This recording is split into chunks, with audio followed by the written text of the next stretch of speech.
Meow. Henry has got the meatiest body, but whoa, that's a penis. Meow. Hello everyone, my name is Swing Point, and welcome to a game called Firewatch. This game is getting a ton of really good reviews on Steam right now, and it just came out. It's about a guy named Henry who left his old life so he could become a person who watches for fires in a forest. He gets pulled into the forest for whatever reason to investigate something, and then things get really weird, mysterious, and he only has one person to talk to, and that's the person on the other end of his walkie-talkie or device that he has. So, let's go ahead and get into it. I'm really curious to see what all the hype-oo is about this game. It's a narrative game, I believe, and it's supposed to be really well done, and the game tailors itself based to your decisions that you make, I believe. At least that's what I'm reading here. Sounds good. Oh, and a note. Firewatch is a video game about adults having adult conversations about adult things. Boulder, Colorado, 1975. Okay, I thought the game takes place in 1989. You see Julia, so this must be a flashback. Hi, Julia. She's about your age, late 20s, laughing with the well-dressed professors and grad students from a nearby CU Boulder. You, Henry, are out drinking with your pals. You approach her. Ooh! You're drunk. So, what's your, you know, major? You're pretty. I'm doing the pretty one. You're pretty, she says coolly. You are not. You are a future hangover. Ha ha. What? You replied, confused. Someone should buy you a cheeseburger, she says. She flags down a waiter, and 1 week later, you are Julia's boyfriend. Ugh! I think there's like voice acting. It's not gonna be text-based the whole time. I believe. Ooh. Well, I'll just take this little backpack with me. So it's apparently 1975, we're in college. Oh, I miss college so much. Time of my life, man. Oh, I wish I could be back in college. You just get to meet so many cool people, and trust me, if you're in college, you're living in your good old days. So please go ahead and make the most of it, because it's totally worth it. You know, I went straight into the truck here. I wonder if I missed something. I didn't even think about that. You date for over a year. She drives you absolutely nuts. It's great. You move in, you share an apartment near the school with a few mountains. You two drink beers out on the deck. You drink beer just about anywhere. Life is good. Life's gonna get bad. Life's gonna get real bad. Julia wants to get a dog. Yep, told you it's about to get bad. I'm a cat guy. There's a scruffy, undersized beagle. Julia is in love. She wants to bring it with her to class. There's also an intimidating, gentle-eyed German shepherd. Nothing bad could happen to Julia while she's walking this dog. It's a badass. Oh God. What do I choose? That nothing bad could happen to Julia while she's walking this dog kind of makes me feel like I should pick the German shepherd. But she wants the beagle, so how about we just get 2 dogs and start with a beagle? Bucket's a good dog, and a week later, you've totally forgotten about the other one. Julia loves him, and you love him too. Aww. Aww. In 1979, you talk out on the deck. It's summer, 9:30 p.m., and heat still radiates off the high desert. What do you think about kids, she asks. Oh boy, oh no. No, none for this guy. Kids, they're not very smart or good at much. Oh, it's because they're kids. I'm saying if you and I have some, we'll be a couple of little idiots. One day, why rush? She looks away out towards the mountains. We have plenty of time, right? Speak for yourself, mister. Don't worry, you assure her. So it's kind of hard for me to tell like who's talking. You know what I mean? Like I know I'm the orange lines, but I can't really tell who's talking when it comes to the white lines.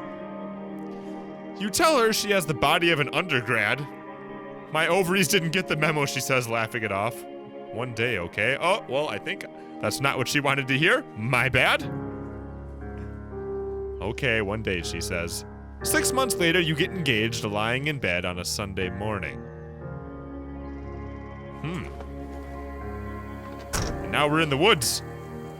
And I think us being in the woods here is current day and is setting up for what I'm assuming to be a tragedy in Henry's life, because, like I said, the description of the game is he goes to become a Firewatch so he can get away from all the life that he had left behind him in Wyoming. So, I'm guessing shit's about to get bad, is my guess. Do not forget to check in, no fireworks. You're in their country, learn to live with bears. Huh. Well, this trail is not for inexperienced hikers, according to that sign there, so we're probably boned. Do you guys hike? Comment down below. I'm not much of a hiker. Now, one thing I want to do is make sure I pay attention to my surroundings, because I would assume that there's going to be stuff that I miss if I don't really pay attention. Just kind of getting that vibe from this game. It's a Thursday night, and Julia is 4 hours late. She doesn't call you worried and getting angrier by the minute. She walks in after you've gone to bed. Why are you angry, bro? Are you jealous? Don't be that kind of guy. She's not quite drunk, but she's clearly been having a fun time. You fight when she gets between the sheets. You get mad, you ignore her. Oh, I don't even know. Those are both bad. Like, if you ignore it, you're not talking out your problems. If you get mad, I don't know what you get mad means. Like, you know what I mean? That says you fight when you get between the sheets. So, I don't want to get mad, though. I don't want to ignore her, though. Fine, I'll get mad. You call her an inconsiderate asshole? What? She tells you to go fuck yourself and not be such a baby. You call her selfish. She knows you mean it and it hurts her feelings. Oh, God. Oh, God. Oh, I didn't know what to do. I wanted to talk it out. Julia still likes to draw. She draws plants from her research. She draws all the places you go. She draws you.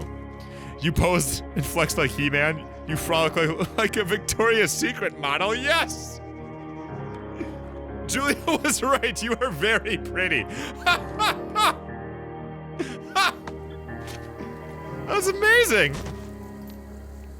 Where are we headed to? Well, now we have a little circle pointing to where we go. Maybe we had that before, but I don't remember it. Well, ain't this pretty out here? I like the art style a lot. For some reason, this game kind of gives me a vibe of like Oxenfree combined with that Dragon Cancer. Don't know why. I'm just getting that vibe. That may or may not stick as we continue to go through the game. But I have read nothing but amazing things about this game, so I'm guessing it's going to be pretty good, and this is really just going to be a really good setup here. During the summers, you and Julia enjoy walking Bucket at night. Oh, the beagle! It's been a little while, hasn't it? Oh, when did we get the beagle? There's a festival in town and brings in folks from faraway places. One of them tries to mug you with a knife. Oh, shit. Bucket gets kicked. The fucking dog! Julia yells. She gets flustered and has trouble speaking when she is stressed. You confront the attacker. You scare him away. You beat his goddamn face in. Oh, I'm gonna beat. Ooh, wait. If I. Okay. I'm thinking this through. If I scare him away, he could come back and attack us later. If I beat his goddamn face in, he could bring his buddies to come get us later. Oh, God. I'm just gonna beat his face in. Your arm gets cut up and you beat the guy to a pulp. You don't feel very tough. You cry your eyes out before the cops show up. Julia asks to take a different path from that day forward. You say okay. You don't want to go that way either. From then on, you walk by the river. The game takes place in 1989, so we're getting close to whatever's about to happen. Plans to have kids get waylaid by work. Oh. Julia gets offered a job at Yale. Yale is in Connecticut, 2,000 miles away. It's a great job. Associate department chair. She wants to move. You absolutely do not. Agree if she commutes to take... Convince her not to take the job and agree if she commutes. Oh, come on, Henry. Why are you such a dick to her? What do you want her to do, fly a plane every week, man? But I don't want to make her not take the job. God. You ask her if she'll commute back and forth. You don't want to move to Connecticut. She says it'll be hard, but she'll do it if you won't move. You tell her not to pass it up if that's what she wants. She agrees, flies back to Boulder 3 times each semester.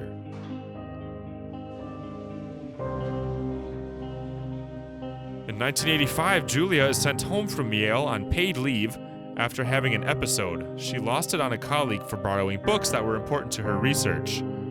She didn't remember she had happily loaned them to her just 2 days prior, or to him 2 days prior. She was found crying in the stairwell. You say that maybe you guys should talk to someone about it? You make macaroni and drink wine and try to forget about it. Let's talk, man. I would like to talk it out.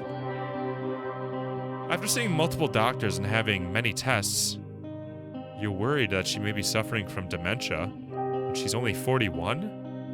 You both decide to keep it a secret for now. Oh no.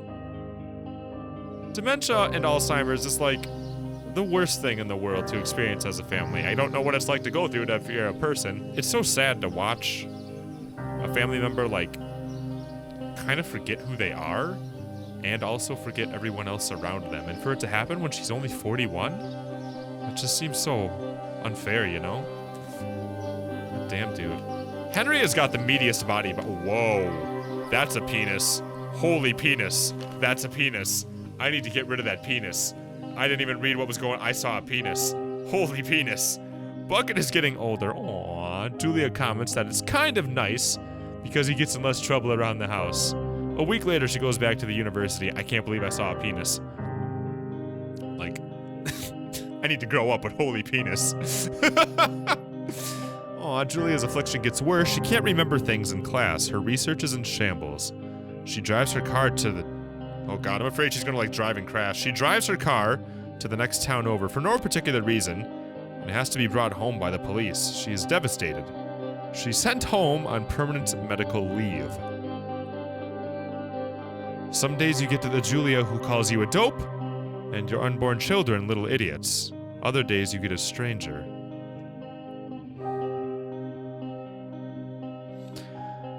She pulls you into bed to make love. After 5 minutes, she goes into a panic, believing her dad is at the door. You tell her family, and they are crushed. This is so sad. They begin to make trips to and from their home in Australia to visit her. For a while, your friends come by with little things to brighten the day, and she gets worse. Come on, man, this is so sad. You spend your days following Julia around the house. You count the seconds between the 2 weekly visits from Daniel, the nurse. He suggests that Julia could live somewhere else, somewhere with 24-hour care, a home. It sits with you for a couple months.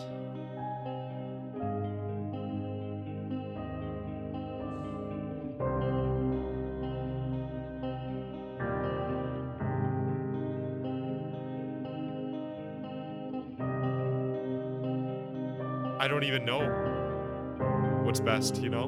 Like...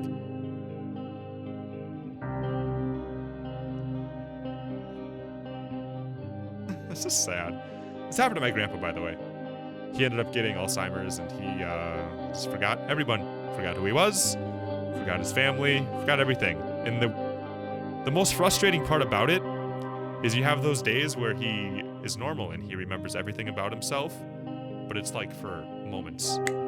And then all of a sudden he snaps out of it, or snaps back into it, I guess, and forgets everything again. And then you have to make that choice where you try to just keep talking to him, you keep trying to keep them in the life they had, but I don't know what's best, honestly. Because you're determined, in this case, you're determined to take care of her by yourself, right? But if she doesn't even remember anything, what are you protecting anymore? You know what I mean? It's almost like you want to keep them in the house so you hope they come back, I guess, but they won't. They're not going to. And you're trying to help them remember things that they won't remember. So you kind of wonder if you have to make the decision to put them into a full-time care facility so that they don't hurt themselves, or they don't, try to get in a car and forget what they're doing and crash, or they don't, do something that can literally just really hurt them and kill them.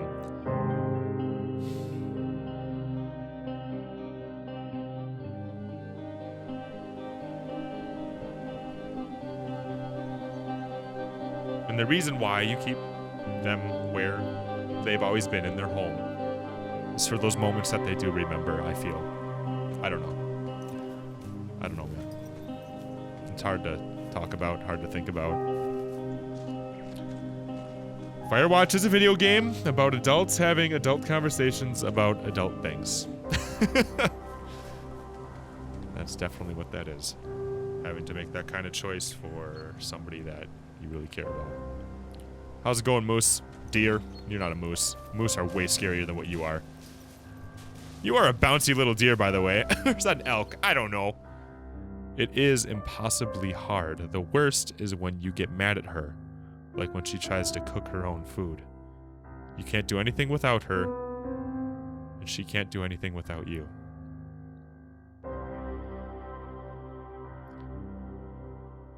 She goes to sleep, and you stay up for a few hours, drinking on the deck, watching baseball in the summer, college basketball in the winter. Drinking then too. Oh no. You start going out after you put her to bed. The first time you do it, you worry about her getting up and walking around while you're gone, right? Like, what the hell are you doing? You put a chair in front of the bedroom door. You trust that she sleeps like a rock. Oh, God. If you put a chair in front of the door, it can even get to the point where they get upset at nighttime, like people who are going through this type of thing. And if they wake up and they don't know who they are or where they are, and they think they're like kidnapped or something, and they get into a room and they're stuck and they don't know what's going on, they could freak out so bad. It is so scary. That is horrible to do to somebody. But you don't want to, oh my God, you don't want to just risk them burning the house down. Like he was just saying, she tries cooking for herself. Some try doing that. And she could really just, oh my God.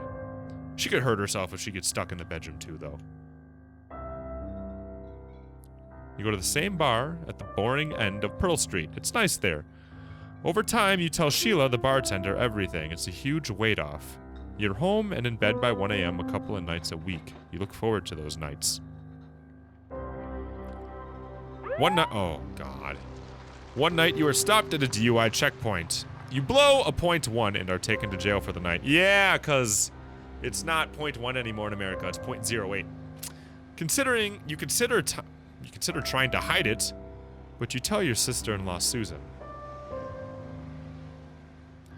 Julia's parents take the next plane from Australia. They can't believe the state your house is in.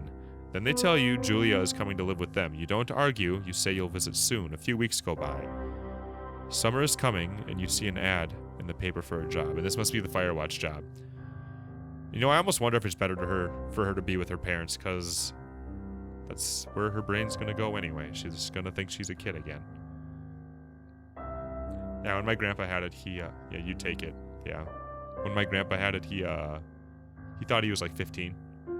And he had to go work on the farm again and like go milk cows and do his chores, shit like that. And he'd talk about his parents, wonder where they were. And then sometimes he'd wonder where his kids were. He'd wonder where his wife was.